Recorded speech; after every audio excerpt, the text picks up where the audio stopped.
So the first thing that I've learned about Green Bay so far is that these Packer fans are not messing around.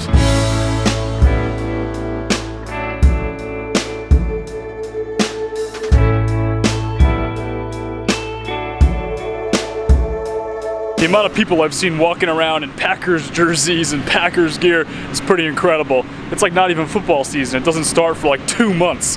Even at the local Walmart, there's a clothing section that sells the NFL gear at every local shop. That's just how it is. At this one, there's one that has a bunch of Packers gear for sale, but this is the first time I've ever seen this. There's also a big screen TV in the NFL section showing Packers highlights on repeat all day. Never seen anything like it. You're just walking around the store and everywhere you go, it doesn't matter what section you're in, there's Green Bay Packers banners and logos everywhere. You could be in the dairy aisle and you'd see like a banner hanging off in the distance. It's absolutely crazy.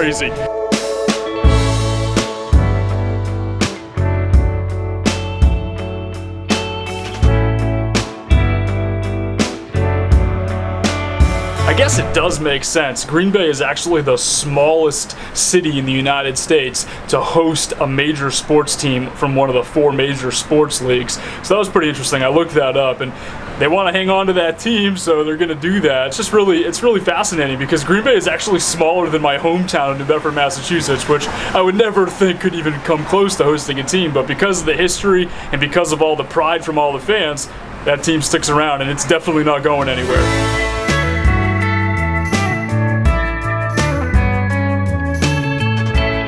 As a side note, Green Bay is a beautiful town. I have a feeling I'm going to end up spending more time here than I originally anticipated.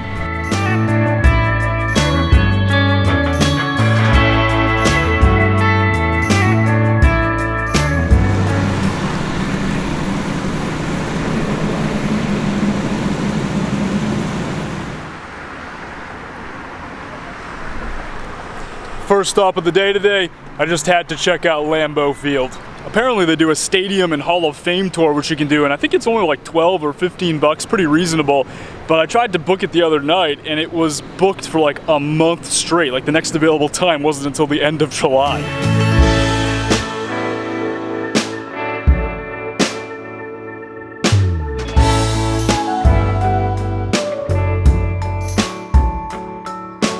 So I have this list of teams that'll act as replacement teams for when the Browns franchise is eventually shipped off to like Mexico City or London or the moon or wherever. And I think number 1 on that list has to be the Patriots because that's where I grew up, that's where I'm from originally. Number 2 is probably the Saints. And then number 3, I'm thinking could be the Green Bay Packers. I could definitely picture myself as a Packer fan. Similar to the Browns, they got a lot of great history, they have a really passionate fan base, and they even win games sometimes.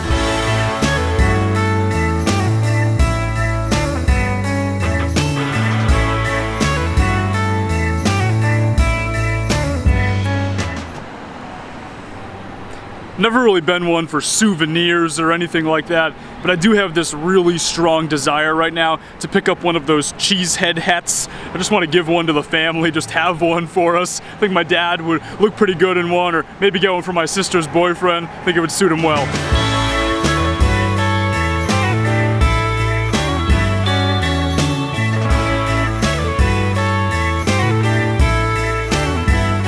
How much is too much money to spend on a Cheesehead hat?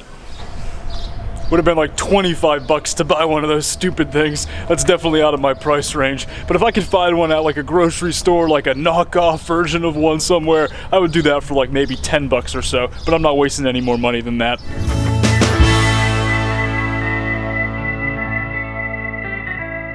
Definitely need to take advantage of the Green Bay Planet Fitnesses over the next couple of days. This is the last one between here and Ottawa, Ontario. I think it's probably safe to say that I might be a little bit stinky when I'm trying to cross the Canadian border next week. Hopefully that doesn't cause any issues.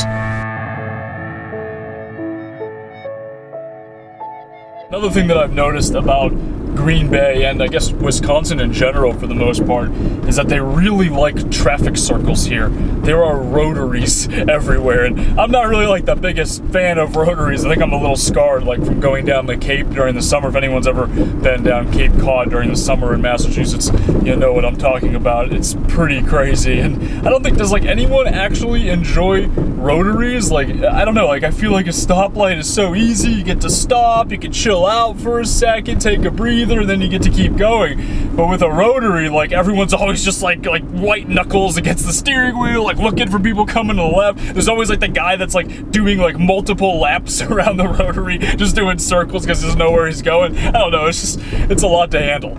9,997, 9,998, 9,999, 10,000. Where's the X? Supposed to be right here. 10,000 paces east. Oh, east? I thought you said west. West? What kind of compass are you reading, lad? This one, sir. That's west, Patrick. A lot of folks will ask why I'm going east this summer instead of heading out west like I have the past 2 years when I've gone out to California and worked as a surf instructor during the summer and then made my way slowly back across the country in the fall. And this year I think things were just a little bit different. Like I had this drone work that I was doing in Springfield, and that went pretty late into the spring.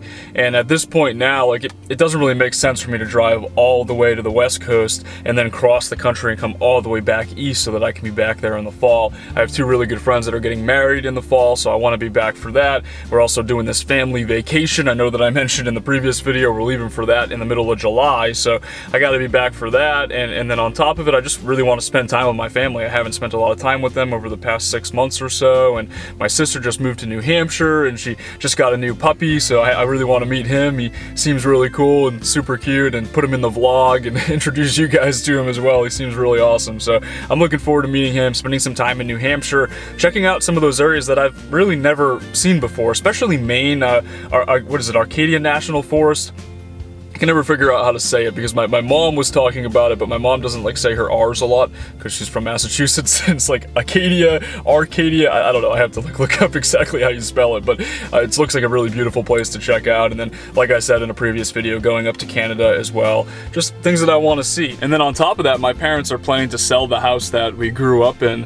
So I have a bunch of like stuff there from my childhood that I need to go through and figure out if I want to keep anything in storage with them or what I want to get rid of. That's going to be a pretty tough exercise in minimalism, but it's something that I need to address. And I also have a lot of footage from random things. I used to like make movies as a kid, and I want to go through and take it from the tapes and actually convert it to digital footage. So I'm going to be doing that, and maybe even putting together like a Film My Life style video or something along those lines. I'm looking forward to it. I think it would be a pretty fun project. Also, in hurricane season, you know, as we get towards the fall, there's no place that I would rather be than in Little Compton, Rhode Island, surfing my home breaks, the places that I first started surfing on years and years ago. You know, it's just, I really enjoy being there during that time of year. Last year was really epic, and hopefully, fingers crossed, this year is pretty good as well. And that's definitely where I want to be in the fall. After I finish up with all this stuff, that's when I'm going to start making my way west. As of right now, my plan is to go to California towards the end of October and start just slowly crossing the country and then get out there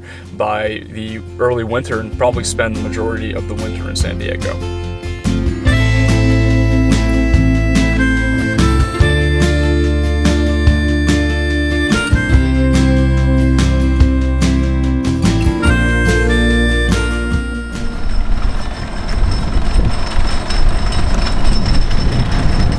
You know, classic wooden roller coasters like these have got to be my favorites. I don't know, I'm not really the biggest fan of the crazy ones that you see at like Cedar Point and the big amusement parks, but a good wooden coaster that's not too big but looks like it's gonna fall apart all the time, that's what I like.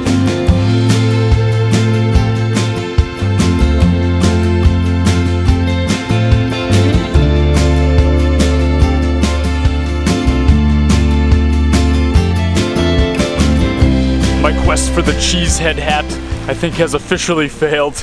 I've tried a few places, just trying to find a cheap one, a knockoff one, anywhere. I'm just not willing to spend that much on one, and it just isn't working out. I feel like they must have like a trademark on it or something like that. You can only get them at Lambeau. Cheesehead Hat failure aside, I've really enjoyed my time in Wisconsin during the past week or so. If you had told me months ago that I was going to spend an entire week in Wisconsin hanging out by Lake Michigan, getting the chance to surf on Lake Michigan, meeting some really awesome people as well along the way, I probably wouldn't have believed you back then, but I don't know, it's just funny how things work out, and I'm so happy that I got the chance to hang out here and spend so much time here. That being said, it's also extremely hot here right now. The past couple of days have been pretty miserable, and it's actually even getting hotter and more humid and more uncomfortable. It's just been kind of a crazy heat wave.